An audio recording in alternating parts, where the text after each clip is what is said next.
A very good evening. It is exactly 8:57 p.m. East African time, and you're just on time for Lookup News. I'm Nelima, and the sign language interpreter for tonight is Josephine Oko. A very eventful day here in the country, the 11th day of April 2023. The Azimio Brigade has announced the return of the public rallies, starting from the 16th of April at the Kamukunji grounds. Now, what does this mean for their move going forward? We have that and so much more covered in tonight's bulletin. Before we get into that business, here are our top stories.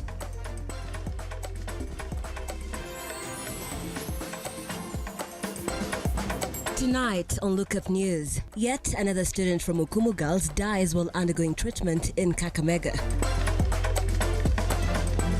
We will not continue the old tradition of borrowing money to pay recurrent expenditure, to pay salaries. We are going to pay salaries from our own resources. President William Ruto breaks silence over delayed salaries of public servants.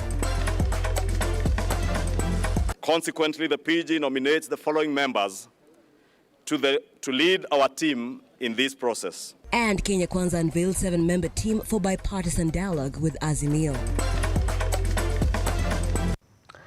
And welcome to the broadcast. Our apologies for that little mess up there, but let's begin. Barely a week after a former student from Okumu Girls died from what the postmortem results revealed to as a stomach inflammation. Another Form 4 student has passed on while receiving treatment at Kakamega Referral Hospital amid pressure from parents for proper investigations on what is the cause of the tragedies. Ian Keitani files the following report. It being a week since students from Okumu Girls High School were sent home following an outbreak in the institution, with one fatality reported, tragedy has struck yet again after a Form 4 student lost her life at the Kakamega General Hospital. The incident now brings to 3 the total number of students who have died in the institution in a span of 1 week.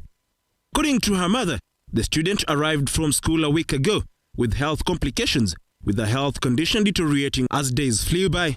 Wakati Diana alikuja kwa half term, nilimwangalia Diana alikuwa mgonjwa. Sasa Diana akarudi shule kama amechikasa kidogo.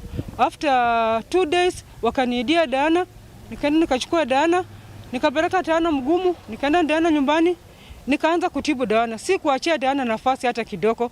Nilipolemewa sana ndio nimeleta Diana General, na kufikia jana wakaniambia nienda nipime vitu ya Diana, nikaenda nikapima huko Kakamega, kurudisha wakaniambia Diana anatakana aende ICU. Nilipofika pale mlangoni, nilifinya mlango wakanifungulia, wakaniambia usiingie, ngoje kwanza. Daktari alipokuja mara ya pili, nikaangalia huko, maji yangu ilinipatia Diana. Wakati walikuwa wakinikadasa nikwambia hapana, nimeshaona Diana ameshaaka. Hata mkifinya mkiniambia Diana yuko, Diana hayuko. Nafikiria mambo mengi. Nilifurahia kwa sababu nimepeleka mtoto wangu boarding. Ingekuwa vizuri Diana hata tail. Abada shida akirudi kwa nyumba. Miwa sina kazi. Naamka mapema nalala kama saa imeenda. Ili nilipia Diana yangu school fees. Diana alikuwa anaenda kumalizia. Mimi nimeona uchungu kwa kupoteza Diana, na alikuwa anaenda kumalizia. Na hata kuuliza mkuu, mimi sina deni huko. Hata Diana vile alikuwa ameenda, nilikuwa nimeclear school fees yake nikingojelea tu tamu yenye inakuja nimalizie, sina deni yoyote. The family now wants proper investigations to be conducted, insisting that for 4 years their daughter was in good health while narrating the pain she underwent before her death. Kufikia jioni, daktari tena akakuja akaniambia huyu mtoto haifai aendelee kaa hapa. Tunataka kumpeleka mahali atakuwa monitoring kwa 24 hours. Na nikawauliza ni wapi, wakaniambia ni ICU. Alisema nimechoka na dawa. Sababu nikimeta hizi dawa naona kama zinanimaliza. Ilikuwa vuta nikufute kwa sababu ilikuwa natakiwa tumlazimishe. Kulazimisha kwetu alikuwa anatapika. Jana wakati nilikuwa kwa hospitali, Diana hakukuwa na nguvu ya kuongea. Isipokuwa aliamuka kukula. Walikuwa wanaongea na brother wake, atasemako kidogo hako hapa. Lakini mimi nilimuhimizi ya kwamba Diana, kuwa na imani, utapona. Hilo ndio jambo nilimwachia. The death of the students comes a week after health CS Susan Akumisha and local leaders led by Kakamega Senator Boni Halwale insisting that thorough investigations will be conducted to establish the cause of the tragedy, as questions arise among parents about the safety of their children in school. The government is bound to ensure that the affected schools reopen in a safe environment and in a timely fashion. A government multi-agency team in a close collaboration with the county government to treat all water sources and improve sanitation facilities in both schools is going to be put in place. Ian Keitani, Lookuptv. And moving on, the Kenya Kwanza Alliance has unveiled its 7-member committee to represent the alliance in bipartisan talks with the Azimio coalition. As Shadrack Karere reports, the committee was on Tuesday unveiled by the majority leader in the National Assembly, Kimani Ichung'wah. President William Ruto has just chaired Kenya Kwanza Parliamentary Group meeting. Tuesday's State House meeting between President William Ruto and the Kenya Kwanza legislators saw the unveiling of the Alliance 7 members committee that will represent the government during the bipartisan talk with the opposition. This comes 1 week after President William Ruto's directions to the National Assembly to spearhead bipartisan talks between the Kenya Kwanza and the Azimio One Kenya coalition, a decision that was intended to stop demonstrations. Meeting agreed with the President on a parliamentary bipartisan approach in resolving such matters. Consequently, the PG nominates the following members to lead our team in this process. In the list is Kakamega Senator Boni Halwale, George Murugara, the MP for Tharaka Nithi, S.C. Okenyuri, nominated Senator, Kibwezi Member of Parliament Mwengi Mitusi, Taita Taveta Women Representative Lydia Haika, Bomet Senator Hilary Segei, and Elders Member of Parliament Adan Kenan. The committee members, as stated by the National Assembly Majority Leader Kimani Ichung'wah, has been warned against getting influenced by the opposition MPs to make decisions other than prescribed in the Constitution. This PG today has directed our team nominated in this bipartisan process to strictly adhere to our Constitution and the established laws of the land in addressing the constitution of the IEBC panel. The Kenya Kwanza MPs have affirmed that the talks will not be expanded and that they will only be measured on the IEBC selection panel. Any attempts by the opposition to force or to blackmail government to implement policies that have failed. They are asking us to open servers.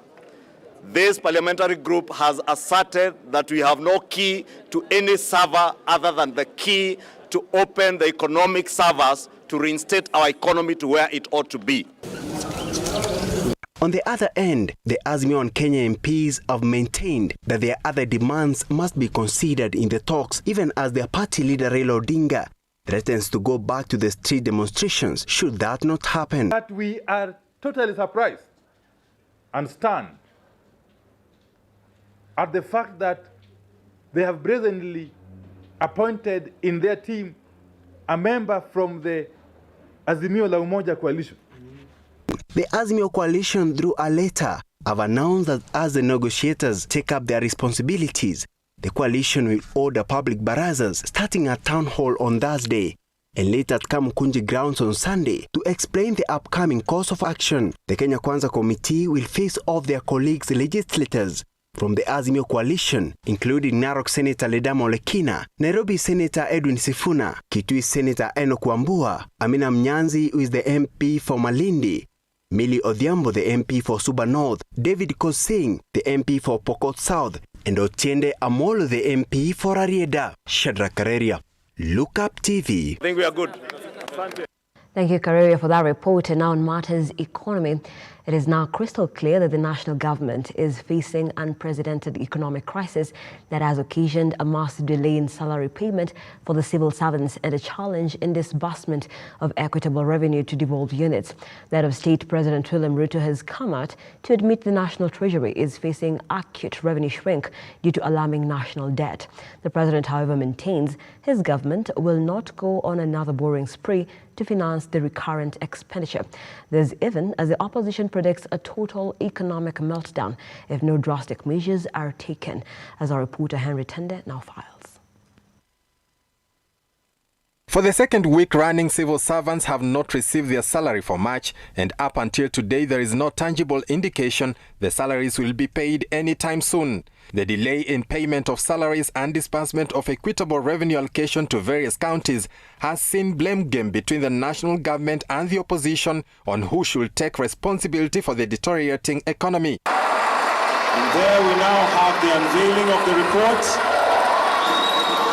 And for the first time, President William Ruto has weighed in on the matter and admitted the country is facing unprecedented economic crisis and has blamed it squarely on huge national debt. I know we had an issue of delayed salaries, which is, somebody said, it is the first time that we are having delayed salaries. Yes, it is the first time we are having delayed salaries. But it's also the first time we are having such monumental debts. I want to assure the country that that is managed. We have turned the corner. Pressure is mounting on the national government to meet its obligatory role of salary payments and the release of cash meant for the devolved units. The head of state has revealed he is working around this, but has remained firm his government will not be forced into another loan to fund recurrent expenditure. All I assure the country is this, the commitment I made that we are not going to borrow money to spend on recurrent expenditure, including salaries. That is the position of the government of Kenya. We will not do that. We will look for our taxes. This is the first time in the history of the nation that an ensuing economic turmoil has occasioned such delay in salary payment for civil servants. Opposition group Azimio, through leader of minority Opiyo Wandayi, is now warning the country is staring at a total collapse of the economy if drastic measures are not taken to address the current crisis. We are facing bankruptcy as inflation reaches new highs, food prices skyrocket, and the country's finances dry up. We believe that this near collapse of our finance sector is exacerbated by high government and priority spending, high taxes that have hurt businesses, massive loan obligations to China, weakening shilling, and foreign exchange reserves at their lowest levels ever. Azimio pegs the financial crisis in the country on misplaced priority and embezzlement of national resources in President Ruto's regime. There is complete stoppage of priority development spending by the national government. The originally approved development expenditure by the national government for the financial year 2022-2023 of Kenya shillings 715 billion was drastically reduced by half to Kenya shillings 393 billion under supplementary budget number 1 of this financial year. Despite this serious cut on the development expenditure budget, only Kenya shillings 162.5 billion has been released to some ministries, departments, and agencies for development spending. Surprisingly, the Executive Office of the President has received Kenya shillings 1 billion out of its revised development budget of Kenya shillings 2 billion for luxuries such as new cars and furniture. During the launch of the Contractual Performance Report, Chief Cabinet Secretary Musalia Mudavadi warned ministry heads that laxity will not be tolerated. I direct that the performance contracts for Cabinet Secretaries be aligned to the key government priorities as contained in the program-based budget and cascaded downwards to ensure that all public servants are working towards the common good of the country. For now, the civil servants will have to wait a little longer while government works on paying their salaries. Henry Tende, Lookuptv. And staying on the cash crisis, operations in county governments faces paralysis due to delay in disbursement of funds by the National Treasury. For 3 months, counties have not received their share from the National Treasury, with their December share having been disbursed in late March. For the first time in the history of devolution, outstanding disbursement to counties is hitting a record high. For the third consecutive month since January, counties have not received their monthly revenue share. This has affected crucial activities barely 2 months to the end of the fiscal year. The county governments, the 47 of them, are facing serious financial crunch.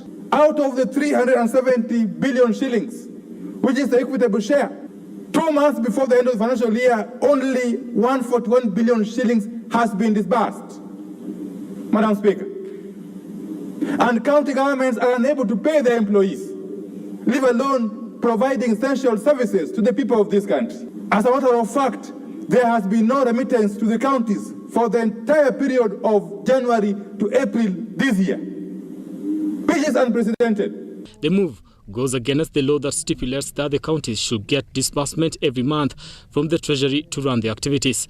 If this continues with the counties struggling to raise revenue, it could affect salaries for county workers. We are all affected, let me say for a fact, we are all affected, and affected even worse because now where we would have run, we cannot be able to run there.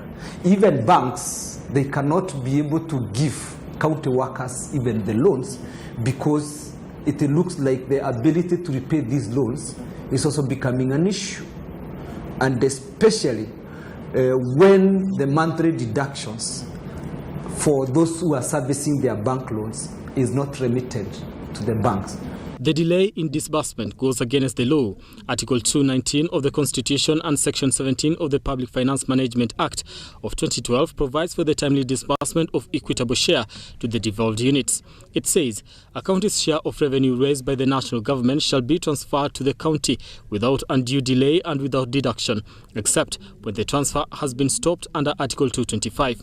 We are telling our governor, and not only in Nairobi, but also governors in other counties, because Kenya County Government Workers Union is a national union, that the governors must come up with innovation, whether to discuss with financiers about a possible way of being able to do financing through financial institutions so that the workers' morale does not go down beyond where it is.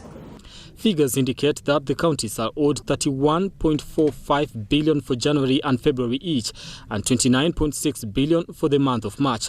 This is threatening crucial operations in the counties, including the provision of health services, with healthcare workers through KMPDU threatening to down their tools. But we can as well not even ourselves. We cannot even be able to access the healthcare that we offer because either we have not been paid a salary or they have not remitted our deduction. As a union, we do not know what is the official position, but we know the universal position is that the welfare of human beings reigns supreme.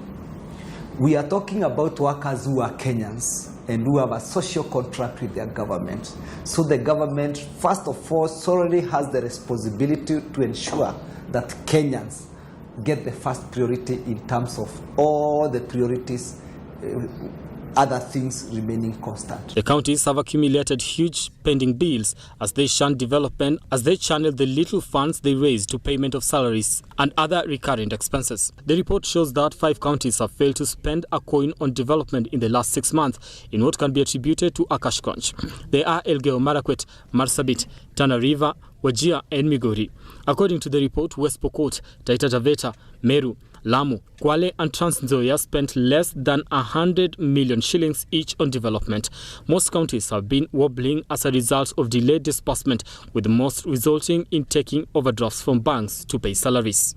The 47 counties of Kenya depend on releases from the national government to carry out their services, as most of them struggle to raise their own revenue. With a deadline of 15th of April given by the Council of Governors to the National Treasury fast approaching, further delay could lead to paralysis of services at the county level. Brian Amuai, Lookuptv, Nairobi.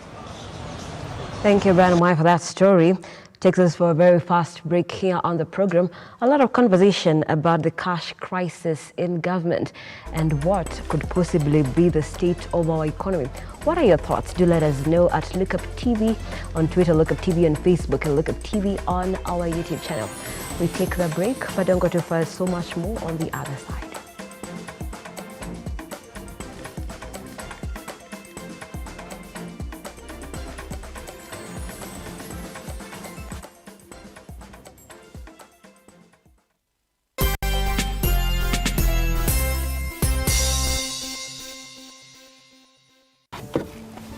It's a Lotto Easter. It's easier. It's bigger. It's better. Kamata mita na moti. Instant na Lotto. This Easter, play with 50 bob and win 1 million Kenya shillings every hour. There are bonus shopping vouchers worth 100,000 Kenya shillings to be won every hour. Alafu every Wednesday, every Saturday, you can win up to 200 million Kenya shillings in our grand mega jackpot. Oh yes, na si mamilioni peke yake Mike. Tuko na moti. Mutiko. Kamata moti. This April, ndani ya Lotto. Mike, guess what? Nikipata kamoti, biashara zangu zimenawiri. Inabeba kuku, inabeba ng'ombe, inabeba watu. Hii ni taxi, hii bado sijui ni Safi. There are more draws, bigger cash wins. Twende basi. Oh yes, kuja. We, Ando, kamata mita na moti. Ndani ya Lotto.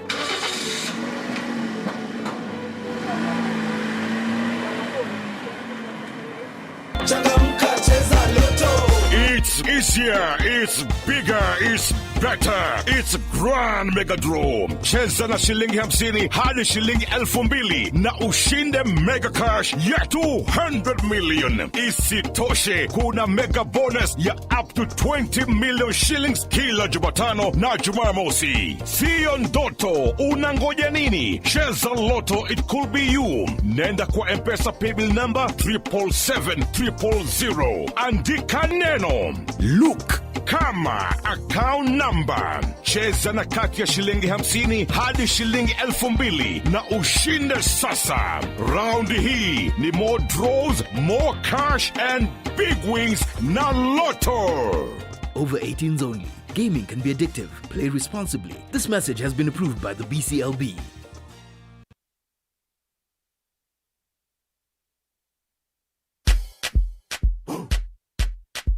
Sensei Institute of Technology is the home to the best practical courses, giving you a hands-on experience to handle the world. A place to build your skill and see the world in a different perspective. For you to join us, ensure you have your national ID card and be ready to enjoy the ride. Sensei College, my skills, my future. We as Novena United Circle are a society that is able to provide a platform for business startups by providing financial aid to members and creating a platform to accumulate their savings. We look for small business entrepreneurs who are starting a business venture and provide the best opportunity to expand our business niche and turn it into something big. For more information, call us on 0768 757 956 or WhatsApp us on 0734 832 430. Novena United Circle. Tuungane pamoja.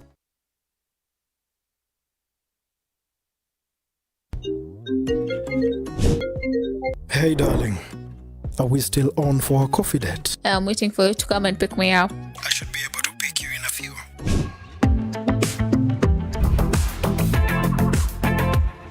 It's a coffee yogurt date? It's not just a yogurt. It's royal coffee yogurt.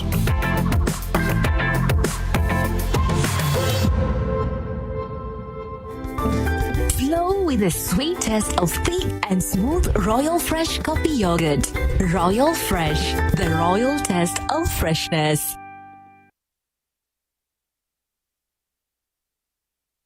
Are you looking for a renowned institution of academic and professional excellence to kickstart your career? Then join KIPS Technical College, a top NEC, CASNEP, NITA, HRMPEB and KISIM examination center in Kenya, fully accredited by TVET Authority. We offer high-quality hands-on training in engineering, hospitality, tourism, journalism, ICT, business, accounting, hairdressing and beauty, health sciences, community development and foreign languages, and have placed over 26,000 graduates in employment since 1994. Admissions for April intake is ongoing. Call 0720-813-113 or visit any of our 6 campuses located within Nairobi. KIPS Technical College, your sure path to success.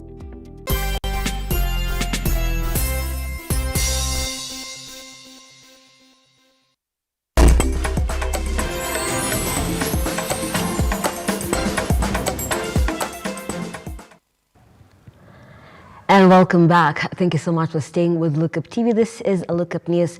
Nancy Nelima here and Josephine Oko on the sign language interpretation. Moving on, Treasury CS Njuguna Ndung'u lifted the lead on the cash crunch, saying the national government is facing financial constraints. The situation has seen several government programs stall, including disbursement to counties and investment projects. Cecilia Lubanga was on the streets to engage citizens on the current financial state of the government. Take a look. With thousands of government employees facing unprecedented delays in payment of salaries, Treasury and Economic Planning CS Njuguna Ndung'u has warned of tough times ahead, stating that the government is in a fix. We are on the street to figure out what Kenyans have to say about the current financial state of the government. Na collect revenue, tax. Hiyo tax inaenda wapi? Inaenda kwa mfuko ya mtu ama inaenda kwa account? Na hiyo inafanya kazi gani? Sio ndio inafaa ilipe hao watu wenye wanasema. Swali la pili, mbona wa serikali iliyopita watu hawakuwa na wanakosa kulipwa mshahara? Walikuwa wana lead namna gani? Kenya is in a sorry state. We are citizens of this country. We are taxpayers, and we really don't understand what the government is saying. Because the government is saying that we are in this situation because of the debt that we have. If the issue is the debt, then we have been having this debt since the days of Jubilee to these days. And if we see civil servants are supposed to participate in baking the national cake. Na sasa hao ndio wanalalamika ya kwamba hawajalipwa pesa. Pesa imeenda wapi? Kuna a lot of wastage in the government. We should have a lean government. 50 CASs, which to me I've frowned upon it. So they're saying that they're not creating any jobs. As much as the economy is growing, the growth is, I think, 7%, but inequality may increase sana. No. The gap between the rich and the poor is so big. The current government imekaa kwa ofisi sio kwa muda mrefu sana. Tungeipatia muda waweze kujipanga, waone vile wanaweza kuimarisha nini uchumi. Kwa muda kidogo uchumi ya nchi mzima sio kitu rahisi ya kufanywa in the shortest time so far. Watu watufeel kama tuko sawa. At least gava ijaribu ilipe watu ndio pesa circulate, pia sisi tupate pesa. Alafu na yeye NSSF mingi wanatukata pia ni challenge, but ni sawa tu, pesa ikitoka tutakuwa sawa. It is all upside down. Actually, it's like we're in a fixed corner.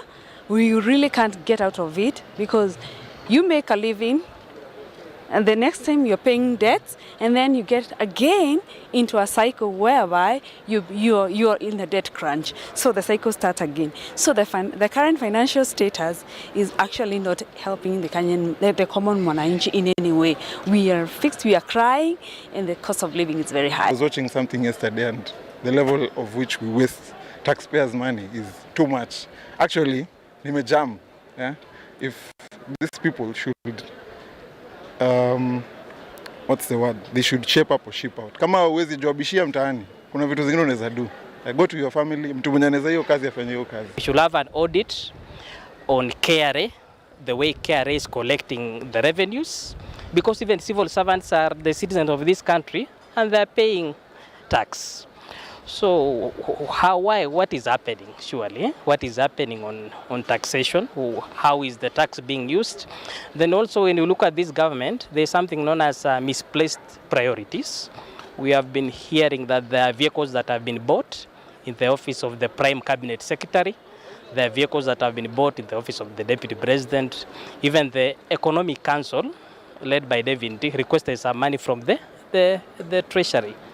So what is that money for when the economy is on our knees? The Kenya government is facing financial constraints as it's caught between underperforming revenues and a continuously narrowing borrowing room. Will the government be able to make a headway out of the current crisis? Cecilia Lubanga, Lookuptv, Nairobi. Thank you, Lubanga, for that story. Of course, let's keep the conversation going. What are your thoughts on the cash crisis within the counties and in the national government as well?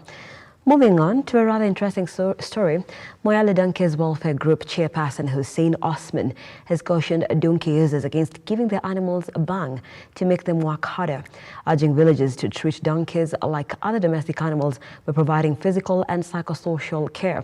As Faith Akinyi now reports, Osman hinted at consulting with a lawyer to create a law to help end donkey abuse and mistreatment.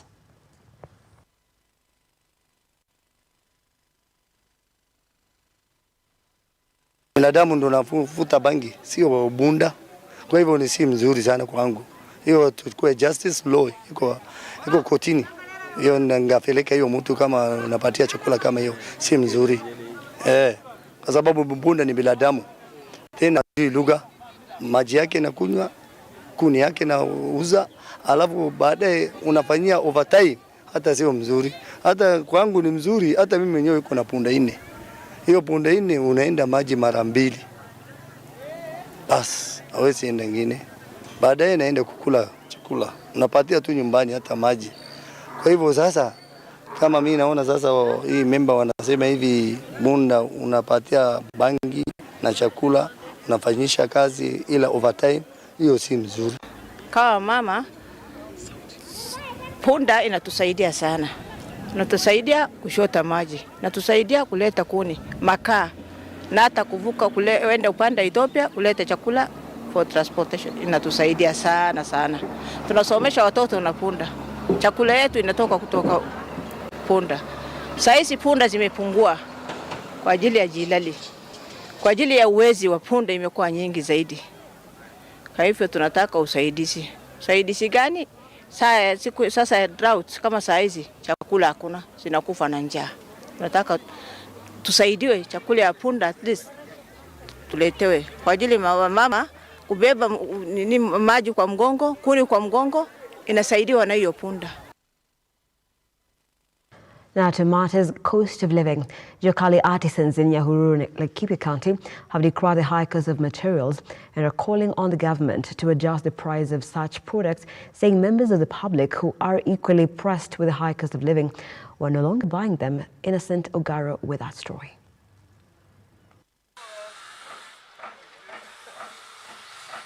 Artisans in Lookuptv County have called on the national and county governments to address the high cost of living in the county. Simon Karaoke and John Gitonga, both artisans, have called on the government to address the high cost of living, saying the price of iron and other materials was very high and are having it rough, coping with the challenges.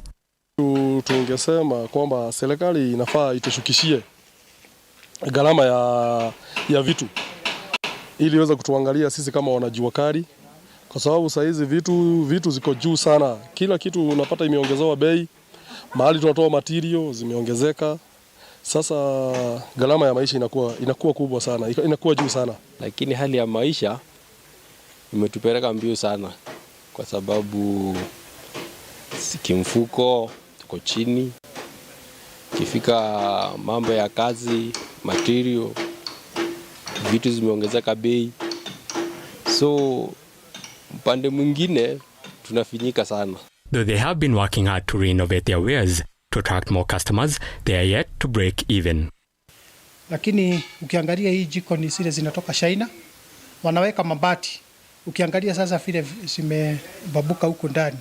Mimi nikiletewa naweka mawe ndani, naweka kishungi, anaanza kutumia makaa, anatumia kuni. Elijah Njoroge, an artisan as well, said accessing soft loans to many artisans was also difficult since they do not have securities as required by financial institutions. Kuna banka kama KCB, kuna kati tulikuwa tunaambiwa kuna loans ambazo zinapeana. Lakini kulingana na mkataba yao au vitu ambazo unaitishwa, unakuta ya kwamba haujakamilika kwa hizo vitu ambazo unahitajika. The artisans are now calling on both private and public entities to support them through deeper supply chain financing in order to help them increase their stability. David Alex, Lookuptv. Let's now move down to the coastal region where residents of Old Town Mombasa County are now crying over the shortage of clean water that has forced them to use well water for their daily use. The residents are worried they might contract waterborne diseases like cholera and are asking the county government to intervene and put suitable measures to ensure they have access to clean water. Hatujaishi kwenye wakati mbaya kama hivi the last 4-5 months zilizopita. Na yote ni kwa shauri ya fresh water. Tumekuja complain kwa Mombasa Water hapa mara nyingi hata haina hesabu. Sisi kifika siku yetu Sunday Monday tuambiwa Baricho kuna breakdown, Baricho siju kuna blackout, kuna pump moja imevunjika siju nini. Ina shida ya kwetu kule Old Town, tukichimba borehole ni maji ya bahari. Tuko kwenye sisi na hatuwezi kuyatumia yale maji. Sasa itatubidi tununue mkokoteni moja karibu 400 upande wa kwetu kule 400 shilling kwa mkokoteni. We have ninio after every 2 days tutua mkokoteni. Sasa ikuwa shida zaidi, na tukiwaambia watu wa maji around area wote wapata, sisi Old Town pale ndio hatupati. Watu wa Old Town walipiga kura wakaenda kuwalipigia Rais William Samoei Ruto kwa wingi. Mvita tunajua ilipiga kura kwa wingi UDA. Na let this not be a political punishment kwa watu wa Old Town.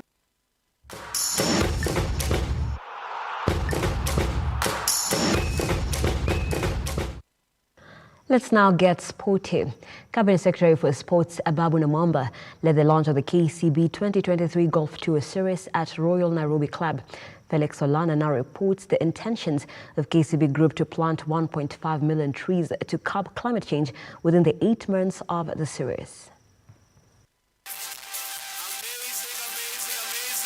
The first edition of KCB East Africa Golf Tour is set to kick off this weekend after its launch today. The tour will take place for 8 months. Each of the 5 participating countries will produce the best golfers who will converge at Karen Country and Golf Club for the finals in November this year.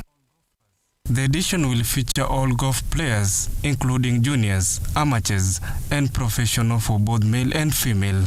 KCB is intending to plant 1.5 million trees within the duration of the series as a way of curbing climate change. To ensure that even as we enjoy ourselves at the different amazing courses, we also take care of our environment, which has become an important conversation